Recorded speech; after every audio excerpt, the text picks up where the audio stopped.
have to say it's a pleasure to be here. I'm a great advocate for public transportation.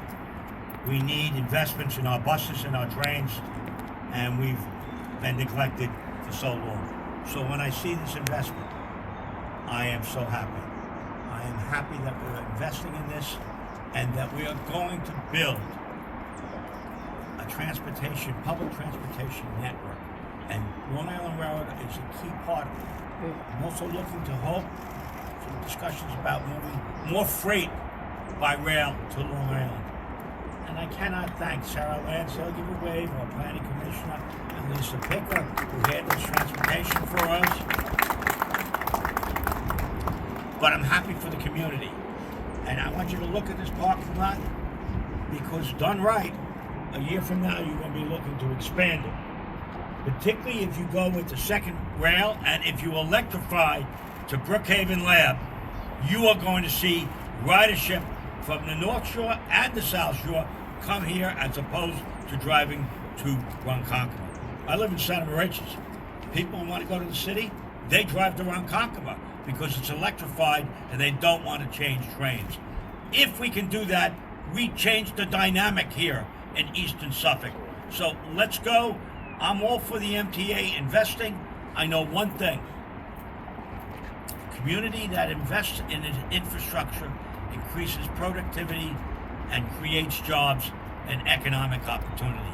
So I'm for the MTA investing and going forward in anything they do that moves the needle, I support. So I want to thank you, and I'm always willing to work with our MTA board members, and Mark Herbst, who's our representative from Suffolk.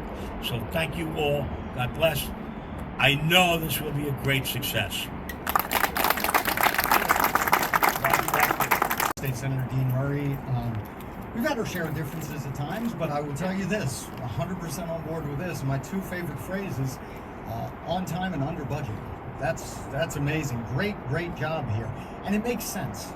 And when you sit down, you work together and do things like this, it makes sense. As Jano said, the other station was one of the most underutilized stations, but with BNL, with the development up north a little on William Floyd Parkway, with everything and the booming area we have here, I agree with the county executive that this is probably going to be expanded in the near future. But today, congratulations, we're all on board with you. Jano, if you'd like, we could do this right now, or we could do it later. But as we say, from the nearly 20 million people in the state of New York, I want to say congratulations.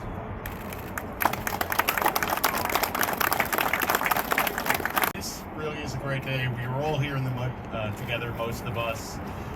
This is what makes sense. And when you look at a map, outside of Brookhaven National Lab, Brian Ferragiari's here from AVR Realty Development, a beautiful redevelopment, which is diagonally across William Floyd Parkway. The Mastic Beach and Shirley area is one of the most densely populated areas in Brookhaven Town and in Suffolk County. This gives that population, plus the populations to the north at the other end of William Floyd Parkway, the access to the Ronkonkoma line that the county executive spoke about. I look forward to be, as a member of the Pine Barrens Commission, to seeing this double track project come forward before us, because it's needed infrastructure on an island that sticks out into the Atlantic Ocean. Our geography is our destiny. Investments in rail infrastructure make the most sense on Long Island, and I appreciate the MTA's investment. And to Jano, I want to say thank you. Know that the elected officials here on Long Island are deeply appreciative of the investment by the MTA and the railroad. I know you have a difficult job with some of the personalities in New York City, but know the people here in Suffolk County and the elected officials are deeply appreciative of your work. Thank you very much. And I share this area with Assemblywoman Giglio. One thing I will add to this, and think about it, besides the economic development and the job creations, remember the phrase, build it and they will come? Sooner or later, they will come. And as long as we invest in the future, we all know that Suffolk County and Long Island in general have issues with traffic. The more we can get off the roads and get onto the rails and buses, the better off this place will be. And I am in total support of making those capital project investments to make sure that we do the job that we're elected to do, and as it create jobs and opportunity in this area. So thank you. I want to present a proclamation to Jano for his leadership and his guidance. That's a better way of putting it in making this happen. So thank you. Good morning, everybody. I am Ann Emmerich. I'm the Chief Operating Officer at Brookhaven National Laboratory. I just have to say thank you to everyone. I'll echo what you've heard, to everyone who got this project down the line. This is really tremendous for us. So just north of this station, we're preparing to build an electron ion collider, the EIC as we call it. It's a $3 billion machine, and it's one of the kind in the world when it's done. And right now we're working towards the construction and commissioning, which will be done in 2035. To put it into perspective, it's attracted more than 1,500 partners from 41 different countries, most of whom will fly into one of our New York international airports. And their ability to get to the lab by train adds certainty and efficiency. This station is truly a game changer for the Brookhaven Lab community. We host over 30,000 students a year from grade school through college. We had over 800 interns last year alone across our multiple programs. Many of them live on campus. They will love this. We know that. Getting to the railroad and going out to the city, to out east, wherever the railroad can take them. It will just improve the quality of the student programs that we have and the ability to attract and retain world-class scientists. SUNY Old Westbury and New York Institute of Technology already run shuttles to this train line, and they're keen to build on the value we bring to them. We're excited for the value students and faculty bring to us. We have over 100 Farmingdale graduates already and more coming. So we're super excited for the science and technology that this station will help enable. I want to thank Governor Hochul and Rob Calarco for their support of Brookhaven Lab, Jano Lieber, Rob Free and his staff from the railroad, Sammy Chu and Mark Herbst of the MTA board, Suffolk County Exec Ed Romaine, Brookhaven Town Supervisor Dan Panico, and so many of our elected officials. And also, last but certainly not least, all the engineers, the planners, the workers, and everyone who helped bring this vision to life. That's just huge. The railroad is leveraging a federal facility with a $900 million a year budget, making it more accessible, more connected, and more part of our community. So thank you very much.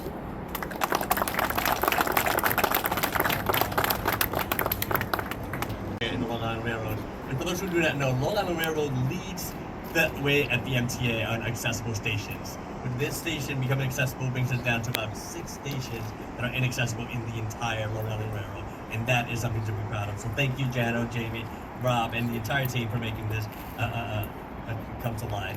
As you heard from Jano, when the station opened, the station has been around since 1844. And when it opened, it brought a new workforce to this community and allowed folks from here to go into the city to other parts of the Long Island Railroad for work. This focus for me, though, it's not so much about the workforce development and all the amazing things. As someone who lives in Harlem, I come out to the island all the time. This is the lung for those of us who live in the city. I love coming out here to the Warheim Wildlife National Refuge Reserve, the Brookhaven State Park, the Longwood State Park, and of course the Suffolk County Farm and Educational Complex. Folks, this is a lifeline for so many of us New Yorkers who live in our creme apartments, not without a lot of outdoor space. We come out here and we get to enjoy all the amazing things that you guys have here on the island. So this is a great thing for all New Yorkers. We'll be coming out.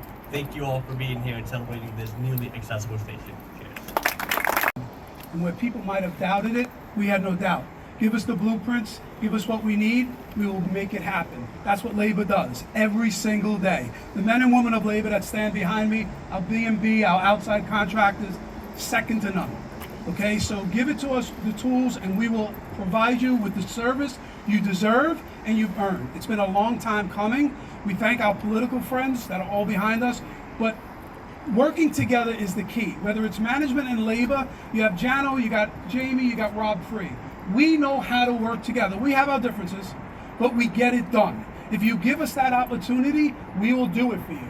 The second track, the double track, Grand Central, electrification, give us that blueprint and give us the funding. The governor has given us more than we have asked for at any given time, and we have performed above and beyond, and we will continue to do that. Ed Romaine, our county executive, just said to me that he will always have the backs of labor, and he will always build upon labor and building on jobs. We have Dan Panico, same results when you talk to him as the supervisor.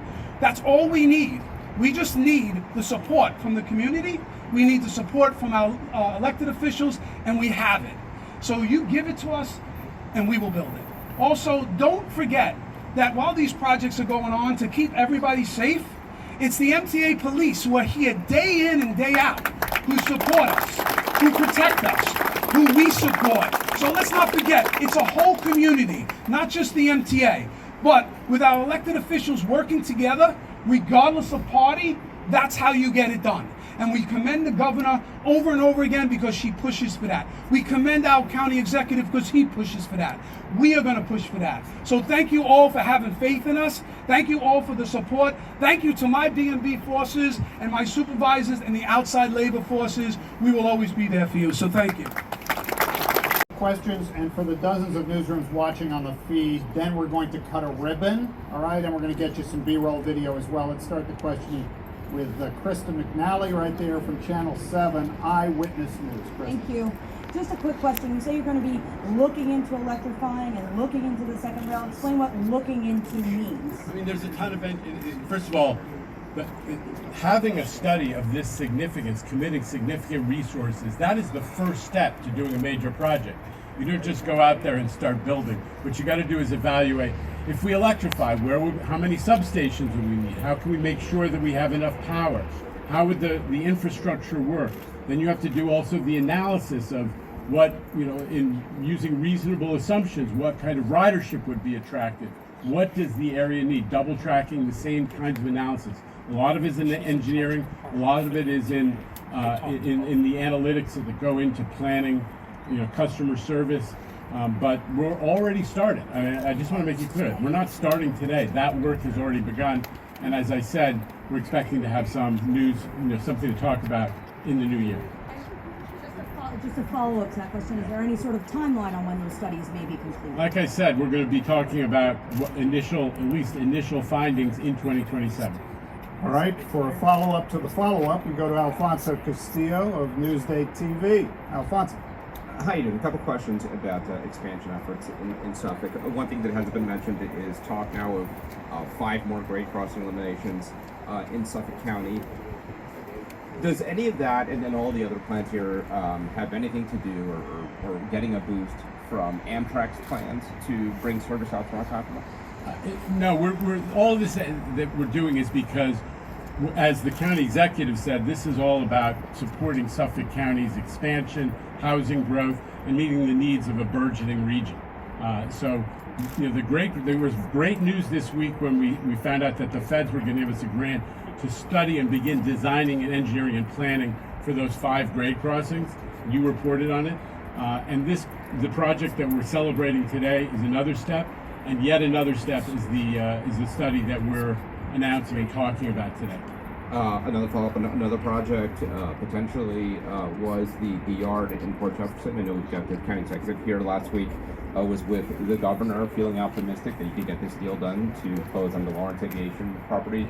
You're here now. What do you say about that? There's no secret that the county executive and the governor have both been big supporters of the MTA acquiring Lawrence Aviation. We need to work out some of the details. I think that those have been put to rest, and that transaction is underway. $10. All right, anything else? Other questions from the press?